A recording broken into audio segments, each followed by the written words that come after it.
ഇന്നലെ ഒരുപാട് തിരക്കുള്ളൊരു സൺഡേ ആയിരുന്നു. ഇന്നലത്തെ ദിവസത്തിന് ഒരു പ്രത്യേകത കൂടി ഉണ്ടായിരുന്നു. All souls day. കാത്തലിക് വിശ്വാസം അനുസരിച്ച് November 2 is dedicated to remembering and praying for the souls of the dead.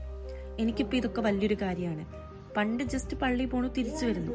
ഇപ്പോൾ ആണ് ഈ ദിവസത്തിനൊക്കെ ഇത്ര അധികം ഇമ്പോർട്ടൻസ് ഉണ്ടെന്ന് എനിക്ക് മനസ്സിലാവുന്നത്. എന്തായാലും ഇന്ന് ഒറ്റയ്ക്ക് വീട്ടിലിരുന്നാൽ ശരിയാകില്ല എന്ന് എനിക്ക് ഉറപ്പായിരുന്നു.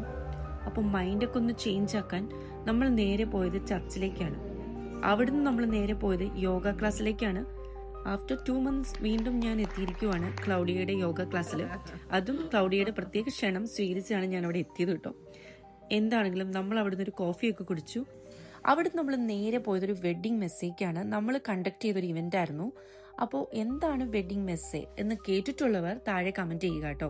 Wedding messe means wedding fair or bridal expo ആണ്. This event where many wedding related business come together to showcase their products and services. For example, wedding dresses, gowns, suits, photographers, videographers, decorators, venues, catering services, makeup artists, hair artists, jewelries and invitation designers. ഇങ്ങനെ ഒരുപാട് പേര് ഒരുമിച്ച് വന്ന് അവരുടെ ഓരോരുത്തരുടെയും services കാണിക്കുന്നതിനെയാണ് wedding മെസ്സേ എന്ന് പറയുന്നത്. ഒരു ബ്രൈഡൽ എക്സ്പോ ആയിരുന്നു നമ്മൾ ഉദ്ദേശിച്ചിരുന്നത്. അപ്പോൾ ഒരുപാട് സർവീസ് ചെയ്യുന്ന ഒരുപാട് ആൾക്കാർ വന്നിട്ടുണ്ടായിരുന്നു. അപ്പോൾ couples who are planning the wedding they can visit and get ideas. Special offer കിട്ടും. അതുപോലെ കമ്പയർ ഓപ്ഷൻസ് നമുക്ക് കമ്പയർ ചെയ്യാൻ പറ്റും. അങ്ങനെയുള്ള ഒരുപാട് കാര്യങ്ങൾ നമുക്ക് ഇതിൽ കൂടി ചെയ്യാൻ പറ്റും. നിങ്ങൾ ആരെങ്കിലും ജർമ്മനിയിൽ വെച്ചിട്ട് ഒരു വെഡ്ഡിങ് ചെയ്യാൻ താല്പര്യപ്പെടുന്നുണ്ടെങ്കിൽ ഇങ്ങനെയൊക്കെയുള്ള ഒരു മെസ്സേ അറ്റൻഡ് ചെയ്യുന്നത് എപ്പോഴും നല്ലതായിരിക്കും. അതിൻ്റെ പ്രൈസും കാര്യങ്ങളും എങ്ങനെയാണ് അവർ ചെയ്യുന്നത്, എന്തൊക്കെ സർവീസസ് ആണ് അവർ പ്രൊവൈഡ് ചെയ്യുന്നത് എന്നുള്ളതിനെ കുറിച്ചുള്ളൊരു ഐഡിയാസ്.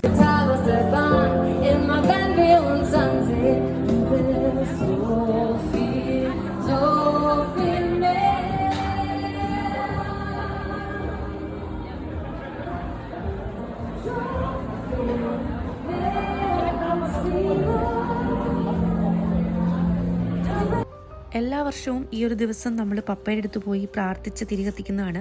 അപ്പോൾ ഈ വർഷവും അത് മുടക്കണ്ടെന്ന് വിചാരിച്ചു. കുറച്ച് ലേറ്റ് ആയെങ്കിലും പപ്പയുടെ അടുത്ത് പോയി നമ്മൾ. അപ്പോൾ അത്രേ ഉള്ളൂ. Good night.